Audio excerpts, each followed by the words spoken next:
Different milk types and milk alternatives all require varying steam pressure, temperature, and texturing duration to create silky microfoam that is ideal for latte art. Alternative milks are harder to texture, as they can easily overheat compared with regular dairy milk. But thanks to the Barista Touch Impress's Auto MilQ function, alternative milk texturing has never been easier.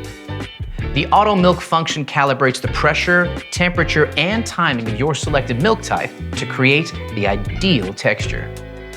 For example, almond and soy milks will require a lower temperature setting. So when selected, the machine will automatically adjust these settings to ensure it's textured correctly. Once the milk temperature is achieved, milk texturing will automatically stop, leaving you with silky, smooth, textured milk, ideal for latte art or simply a great tasting coffee.